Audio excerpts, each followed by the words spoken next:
In September 1620, the Mayflower set sail from Plymouth in England. It was carrying 102 passengers across the Atlantic Ocean. Their destination was Northern Virginia, near Jamestown settlement, where there were established trade routes, supply lines, and at least the framework of English civilization. That was the plan anyway. That was the contract they'd signed with their financial backers. But the Atlantic Ocean had other ideas. Storm after storm battered the ships. The main beam cracked mid-voyage and had to be reinforced with a giant iron screw that they brought from Holland. Navigation errors compounded in those violent seas. By the time they finally spotted land, after 66 brutal days at sea, they were, nowhere near Virginia. They were in Cape Cod, what is today Massachusetts, hundreds of miles north of where they were supposed to be. They were isolated, unsupplied, staring down a brutal New England winter with no shelter or port system.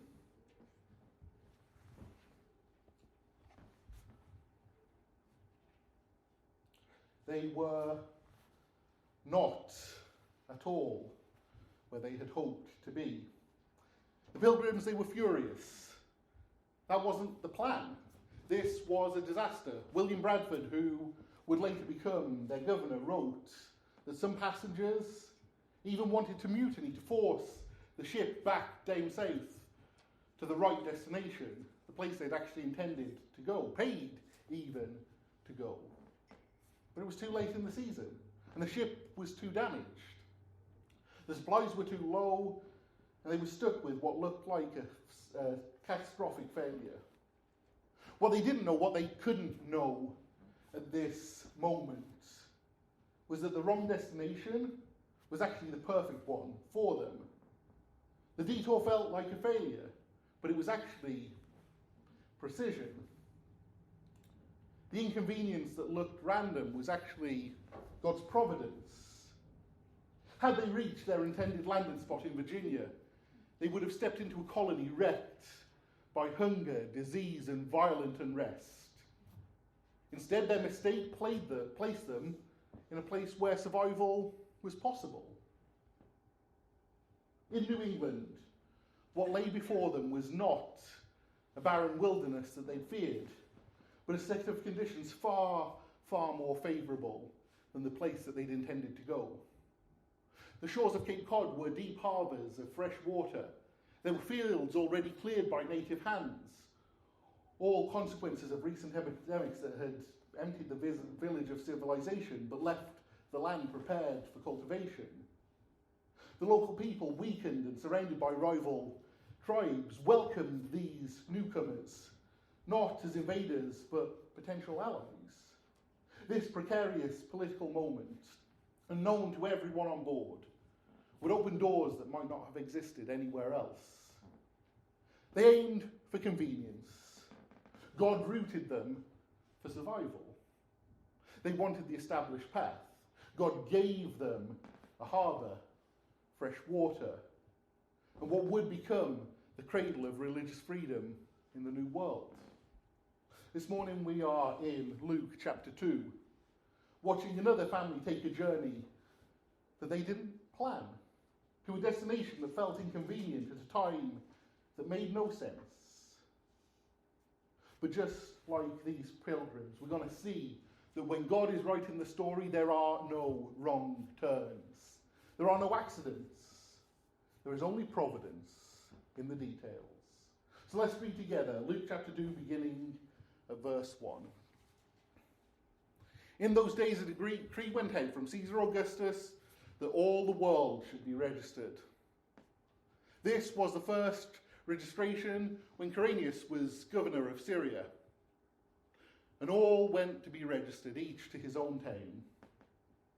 And Joseph also went up from Galilee, from the town of Nazareth to Judea, to the city of David, which is called Bethlehem, because he was of the house and lineage of David, to be registered with Mary, his betrothed, who was with child. And while they were there, the time came for her to give birth.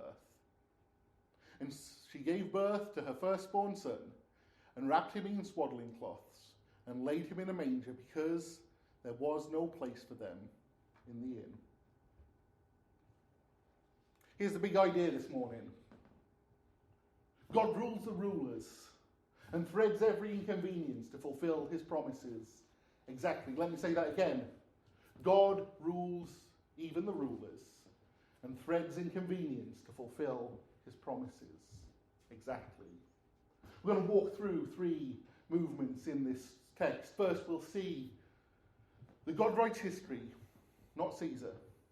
Second, we'll see that Providence orders our steps to the right place, even if it's not the place we expected them to take us.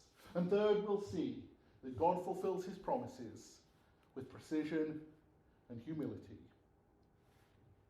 Let's begin by looking again at verse 1. In those days, a decree went out from Caesar Augustus that all the world should be registered. Caesar Augustus was the adopted son of Julius Caesar, the first emperor of Rome.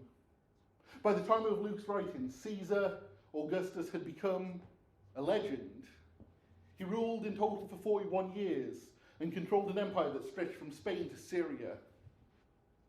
He built temples in his honor, had coins minted with his face. You'll even find inscriptions calling him Saviour and Son of God. When Caesar issued a decree, the world listened. So when he said all the world should be registered, he meant it. This was a census, a tool of imperial power. You count the people so you can tax the people. It's not that difficult, really. And you tax people so you can control and fund your armies.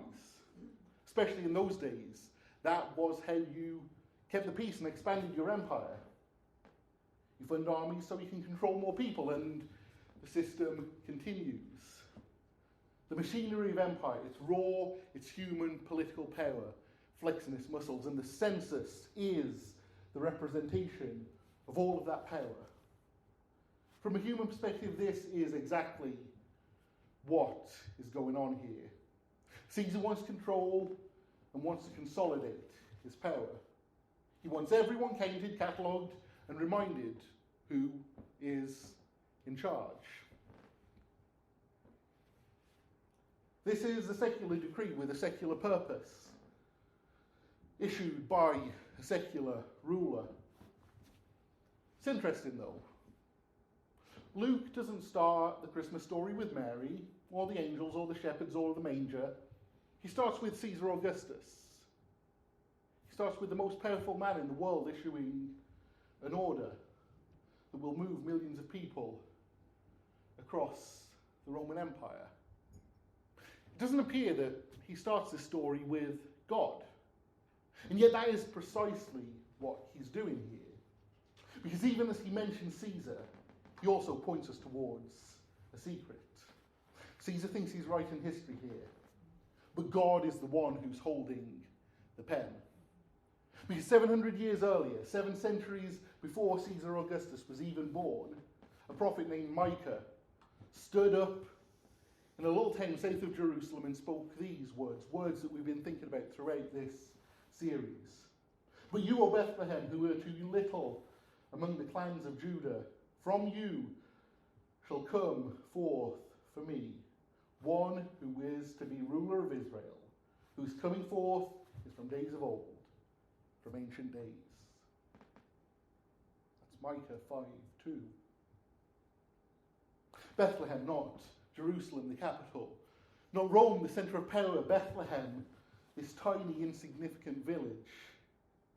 And yet God has already decreed this is where the ruler of Israel will be born.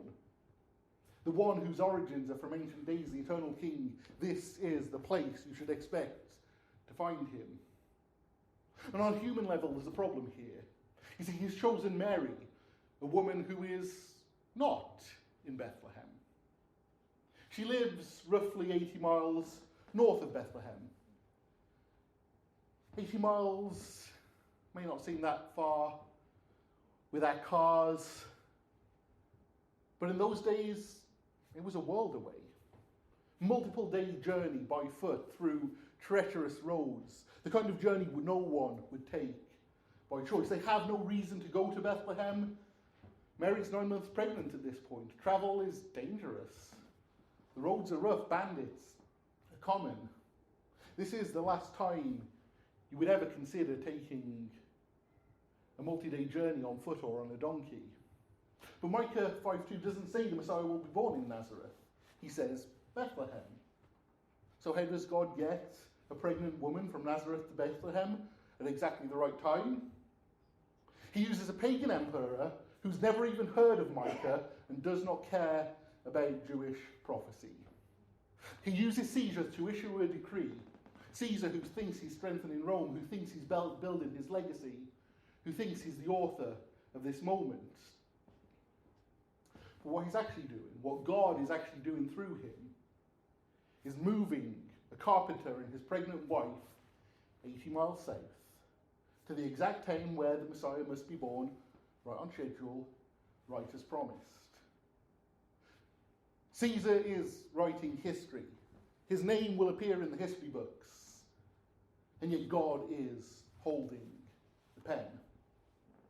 Do you see it? Caesar's decree looks political, and it is political. But it's also providential. It's both. The human author works for human reasons, but the divine author writes through this human author for divine reasons. Caesar wants taxes, yes. But God wants two people 80 miles south in Bethlehem. And here's what that means for us. The headlines we read, the policies our workplaces announce, the government decisions that feel random or unjust or disconnected from God, none of them are outside his sovereignty. None of them surprise him. He's not scrambling to adjust his plan because a politician did something unexpected. He's not caught off guard by the news cycles. God doesn't just react to history. He doesn't just permit Caesar's decree. He ordains it.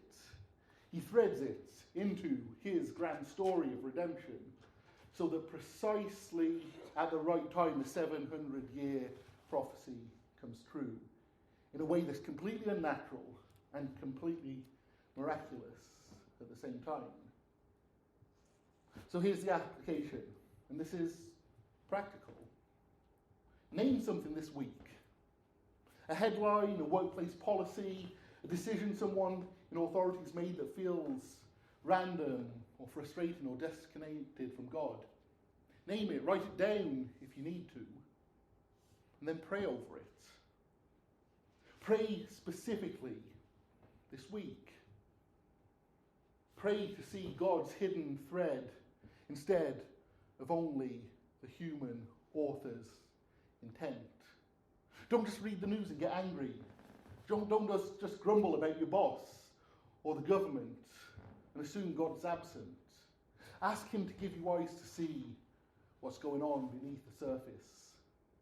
Ask you to help him, or ask him to help you to trust that he is writing the story, even when Caesar thinks he is. Now look at verse 4 and 5. And Joseph also went up from Galilee, from the town of Nazareth to Judea, to the city of David, which is called Bethlehem, because he was of the house and lineage of David, to be registered with Mary, his betrothed, who was pregnant. Joseph packs up. He takes Mary with him, his betrothed, pregnant fiancée, and they make this treacherous journey. 80 miles on foot, maybe a donkey to help carry supplies. They travel through the hill country. If you've been out into the Holy Land, you'll know this is hilly land, a journey that is not fun on foot, with Mary's due date looming. This isn't convenient. It's not what anyone would have chosen. Believe me, if you ask any pregnant woman what is on her birthing plan when they hit that 9-month mark, I can guarantee you the answer will not be, oh, we're travelling 80 miles on foot through dangerous roads without even a place to stay lined up when we get there. That's not the plan, right? Of course not. The plan would be what hopefully all of our plans would be. Home, family, midwife, safety, stability. And that's not what happens. Instead, they are directed by imperial decree, yes, but also by divine providence to the city of David, to Bethlehem, Joseph's ancestral hometown, a place his family line traces all the way back to King David himself. And here's what Luke needs you to see. The steps can feel inconvenient, unexpected, out of control even, but they are exact. Lineage, location, and timing all converge under God's hand. Joseph doesn't go to Bethlehem because he's clever. He doesn't even go necessarily because he remembered Micah 5:2 or thought, oh, I better get Mary down there just in case. He goes because Caesar told him to. He goes because he has to register. He goes because he doesn't have a choice. And yet at the same time, he goes because God has ordained his steps. God has positioned him through his family line, through obedience, through circumstances that Joseph doesn't create or control, to be exactly in the right place at the right time for the fulfillment of a promise made 700 years earlier. Let's be clear, providence doesn't always feel like a straight line, especially when we're living it. Often providence feels like a detour. Sometimes it feels even like an inconvenience. So often it feels like being off route. But only when you look back, when you see the whole picture, do we realise, oh, I was exactly where I needed to be all along. Think about your own life. How many times have you felt off course? How many times have you thought, this isn't the plan? This isn't where I'm supposed to be. This job, this city, this season, whatever it is. This doesn't make sense. And yet God is positioning you. He's placing you, not randomly, not accidentally, but with precision. Maybe the next job transfer you didn't want puts you next door to a neighbour who desperately needs to hear the gospel. Maybe that delayed flight seats you next to someone in crisis. Maybe that financial setback humbles you and teaches you to trust God's provision in a way that comfort never could. Maybe that illness put you in a hospital bed next to the exact person you're supposed to minister to. Maybe it's a closed door and felt like failure, but was actually protection from something you couldn't possibly see coming. We aim for a convenience, but God roots us to purpose. We want the established path, but God gives us the detour that sometimes even looks like failure, but was actually precision. So here's the application. Reflect on an area where you felt off route, perhaps even where you feel off route right now. Place that you've been thinking, this isn't where I'm supposed to be. This isn't what I signed up for. Name it. And then ask yourself this question. How might God be placing me precisely where I need to be? Not hypothetically or abstractly, practically, specifically. How can this inconvenience actually be the exact right place for this moment in your sanctification, in your service, or in your story? Keep a list this week. Call out your placed here on purpose list. And every day write down one way you see that God may be positioning you. Maybe it's a conversation you wouldn't have if you were anywhere else. Maybe it's a lesson you've learned that you couldn't learn from comfort. Maybe it's just the slow daily realization that God hasn't forgotten you, even when the route doesn't make sense. And then take the opportunity to not miss those opportunities. Take the chance to step out in faith. Take the moment to have the conversation. Take the opportunity to live in gratitude, remembering that Providence orders our steps to precisely the right place, even if it doesn't feel like it from our perspective.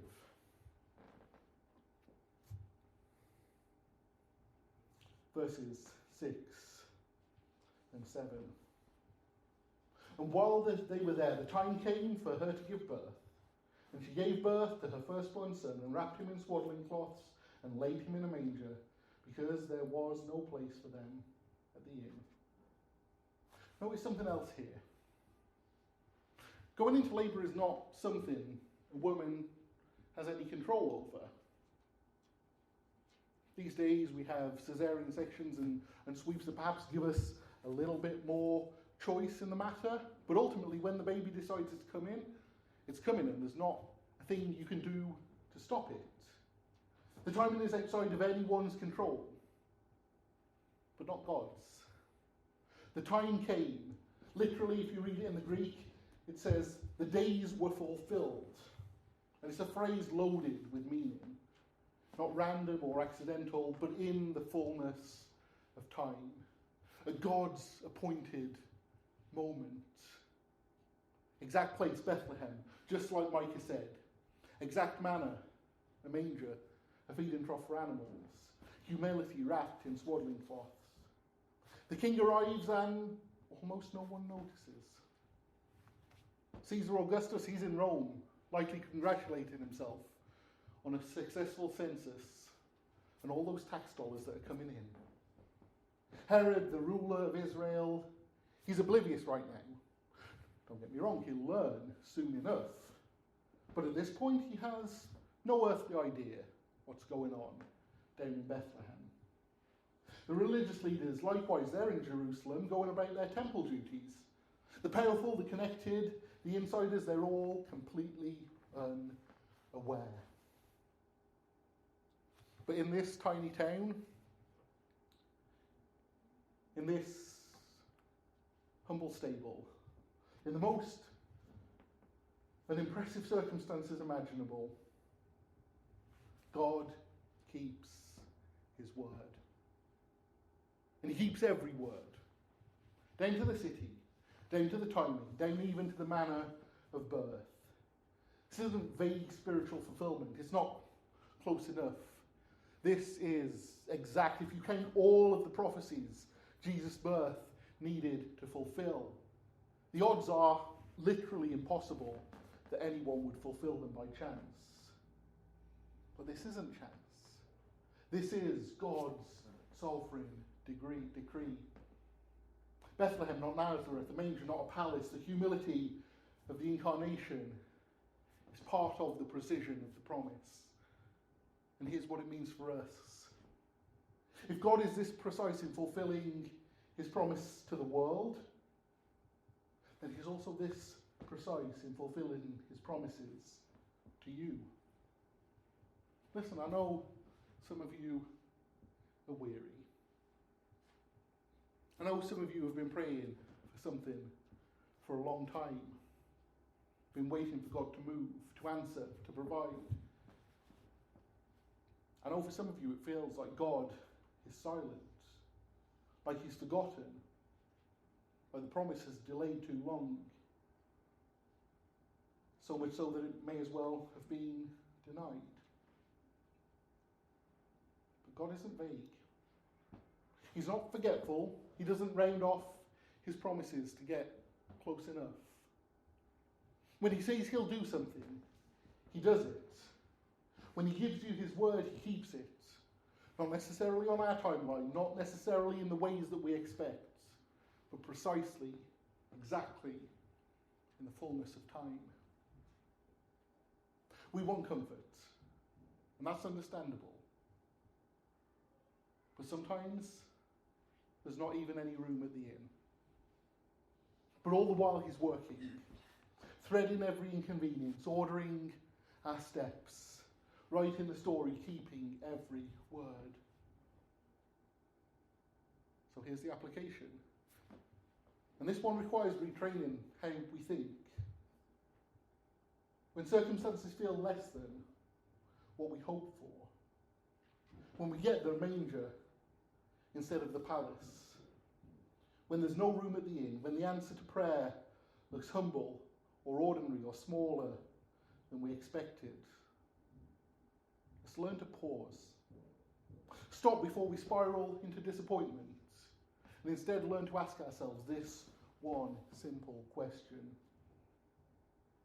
What if God is being precise in a way I don't even recognize yet? Because here's what we do.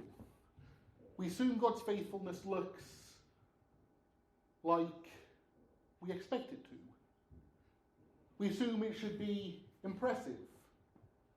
We assume answered prayer means obvious provision, immediate relief at the palace, the promotion, the miracle everyone can see. And yet sometimes we get the stable, and that is God's perfect fulfillment of his promise for us. When the provision's quiet, when the relief is slow, when the answer is wrapped in humility, let's retrain how we think. Instead of being tempted to think God didn't show up, or that he's forgotten us, or that maybe the promise doesn't apply to us, let's remember that God's provision doesn't always come in impressive packaging. The Messiah arrived exactly on time, exactly the right place, exactly the right manner to fulfill exactly the right prophecies. And that meant coming in a manger. No room at the inn. No palace, no fanfare, just swaddling cloths and a feeding trough. And yet it was perfect. Precisely what the moment required. Exactly what God had promised. So let's train ourselves this week and in our life to see his faithfulness in humble packaging. When the job offer comes through, but it's not the title or the salary we wanted, pause. What if God is being precise? When the medical news is stable but not healed, what if this is exactly where he's keeping you for reasons that you can't yet see? When the relationship improves but isn't as fast as you'd hoped, pause and ask, what if slow and steady is the exact route to health? Don't just dismiss the manger because it's not the palace. Don't overlook God's precision just because it's wrapped in ordinary circumstances. The King of Kings was born in a stable. It was exactly right. So this is how we live in the light of God's precise humility. We stop equating faithfulness with impressiveness. We stop assuming that if the answer doesn't look big, it's not from God. We retrain our eyes to see his care in the details, especially when those details look small. God fulfills promises with precision and humility. And that's the point. That's the point we see right here. So what do we do with this? How do we live in the light of truth?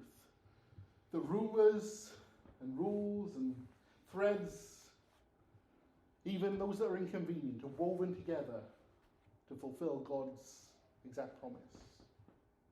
3 things. First, we trust God's unseen authorship. When we read the headlines, when we face policy change at work, when we see political decisions that frustrate us, stop and pray. Pray over what feels arbitrary. Ask God to help you see his hidden thread. Don't just react to Caesar. Remember that God is writing the story. Secondly, is to obey the next faithful step. Joseph, Mary, they didn't understand the whole plan. They didn't see why Bethlehem. They just knew they had to go. And so they went. Packed up their family, made the journey, and trusted God was ordering their steps, even though the route felt inconvenient. Sometimes we don't see the whole picture, and we don't need to. We just need to take that next faithful step, the next act of obedience, the next choice to trust instead of control, and have faith that God is putting us precisely where he wants us. Third, expect his promises to land precisely, not vaguely or approximately, but precisely, even when they don't look like we would hope them to do. The Pilgrims didn't land in Virginia. Mary didn't give birth in a palace. But God's promise landed them exactly when and where and how they were supposed to. So here's my invitation this week. Trade grumbling over inconvenience for asking, how is God threading this? When the traffic's bad, when the meeting runs long, when the plans fall apart, pause and ask the question. Look for the thread. And then act on small obedience right in front of you. It could be as simple as a kind word, a patient response, a choice to trust instead of complain. But here's the truth. If God moved Caesar to move Mary and Joseph to Bethlehem, he can move you. He can position you.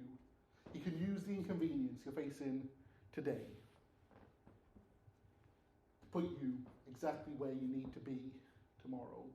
Not just for your comfort, not just for your convenience, but for his glory and his good and yours.